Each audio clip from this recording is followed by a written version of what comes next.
ماہ ذی الحجہ کا سب سے پہلا عمل جس کو کرنا چاہیے مستحب کے درجے میں ہے، فرض یا واجب نہیں ہے، وہ کیا؟ جن حضرات کے اوپر قربانی واجب ہے اور جو حضرات قربانی واجب نہ ہونے کے باوجود نفلی طور پر قربانی کرنا چاہتے ہیں، ان کے لیے مستحب یہ ہے کہ وہ ذی الحجہ کا چاند نظر آنے سے لے کر ان کی طرف سے جو قربانی ہو رہی ہے اس قربانی کے ہونے تک اپنے بال اور ناخن کو نہ کاٹے۔ یہ سب سے پہلا عمل ہے، یہ مستحب ہے، آپشنل ہے، کریں گے تو ثواب ہے، نہیں کریں گے تو کوئی گناہ نہیں، کوئی غلط نہیں۔ آپ کاٹ سکتے ہیں، مونچھ بھی کاٹ سکتے ہیں اور ناخن بھی کاٹ سکتے ہیں، کوئی منع نہیں ہے، لیکن اگر نہیں کاٹیں گے قربانی ہونے تک تو اس میں آپ کو ثواب ملے گا۔ ثواب کیا ہے؟ یہ جو ماہ ذی الحجہ کے ایام ہیں ان میں حاجی صاحبان احرام کی حالت میں ہوتے ہیں، خاص کر 7 تاریخ سے لے کر 10 تاریخ یا 11 تاریخ تک احرام کی حالت میں ہوتے ہیں، اور احرام کی حالت میں حاجی صاحب کے لیے سر کے، داڑھی کے، مونچھ کے اور بغل کے ادھر ادھر کے بال کاٹنا اور ناخن کاٹنا جائز نہیں ہے، وہ بس چھوڑے رہتے ہیں، نہیں کاٹیں گے ان دنوں میں، جب بھی وہ احرام کی حالت میں ہوں گے نہیں کاٹیں گے۔ اور جب 9 تاریخ ہوتی ہے ماہ ذی الحجہ کی 9 تاریخ، اس دن ساری دنیا سے آئے ہوئے حاجی صاحبان میدان عرفات میں جمع ہوتے ہیں، کوئی کالا ہے، کوئی گورا ہے، کوئی 7 فٹ کا ہے، کوئی 3 فٹ کا ہے، کوئی بادشاہ ہے، کوئی فقیر ہے، کوئی مالدار ہے، کوئی غریب ہے، کیا مرد ہے، کیا خواتین ہیں، ساری دنیا کے لوگ، انگریزی بولنے والے، اردو بولنے والے، ساری دنیا میں جتنے ہزاروں زبان ہیں، ہزاروں ذات کے، ہزاروں خاندانوں کے، قبیلوں کے، ہزاروں علاقوں سے آئے ہوئے حاجی صاحبان میدان عرفات میں جمع ہوتے ہیں، سب لوگ میدان عرفات میں ہیں۔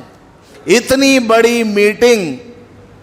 ساری دنیا کے ممالک سے آئے ہوئے لوگ وہاں پر موجود ہوں، سب کا ڈریس کوڈ ایک ہے، سب کا سلوگن ایک ہے، لبیک اللہم لبیک، لبیک لا شریک لک لبیک، ان الحمد والنعمت لک والملک لا شریک لک۔ سب کی آواز ایک، سب کی چاہت ایک، سب ایک میدان میں کھڑے ہیں۔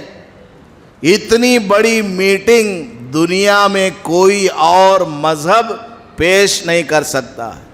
کسی اور ریلیجین کے اندر، کسی اور دھرم کے اندر اتنی بڑی میٹنگ، سب ایک جگہ جمع ہو، ایک یونیفارم میں ہو، ایک ہی چیز ان کی زبان سے نکل رہی ہو اور ایک ہی رب کو پکار رہے ہو، ایسا یہ عمل ساری دنیا کا کوئی مذہب پیش نہیں کر سکتا، کیونکہ وہ سب مذہب باطل ہے۔ مذہب اسلام، دین اسلام ہی ایک ایسا برحق مذہب ہے جو اتنا شاندار عمل پیش کرتا ہے۔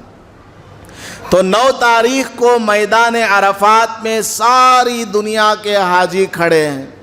بڑے بڑے علماء، مفتی، بڑے بڑے عبادت گزار، اولیاء اللہ، کتب و ابدال، معمولی ہم جیسے چھوٹے موٹے لوگ، سب وہاں رہتے ہیں اور سب اللہ پاک کی طرف ہاتھ اٹھائے ہوئے ہیں، عصر کے بعد سے لے کر سورج کے ڈوبنے تک سب اللہ کی طرف لو لگائے ہوئے ہیں، اللہ سے مغفرت کی امید لے کر کے ہاتھ پھیلائے ہوئے ہیں۔ اس وقت اللہ تبارک و تعالی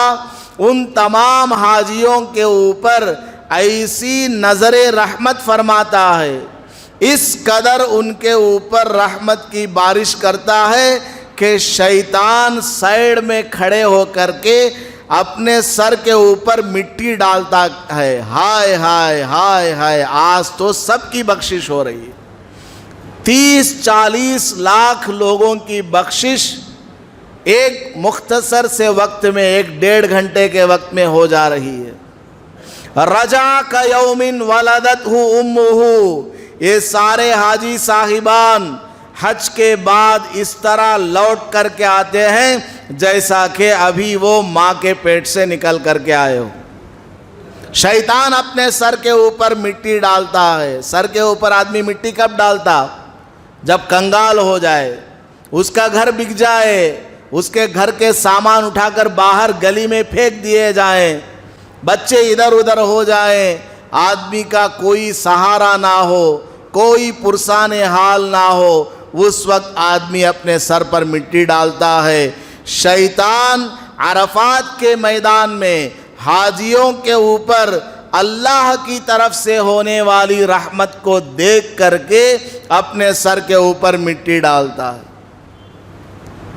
ساری دنیا کے رہنے والے مسلمانوں سے اور خاص کر جو قربانی کر رہے ہیں ان سے اللہ نے اور اللہ کے رسول صلی اللہ علیہ وسلم نے فرمایا، اے لوگوں، یہ سارے حاجی صاحبان رحمت کو لوٹ رہے ہیں، رحمت کو وصول کر رہے ہیں، تم کیوں محروم ہوتے ہو؟ تم حج کو نہیں جا سکے، کعبۃ اللہ کی زیارت کے لیے نہیں جا سکے، چلو حاجی صاحب کی طرح مشابہت اختیار کر لو۔ حاجی صاحب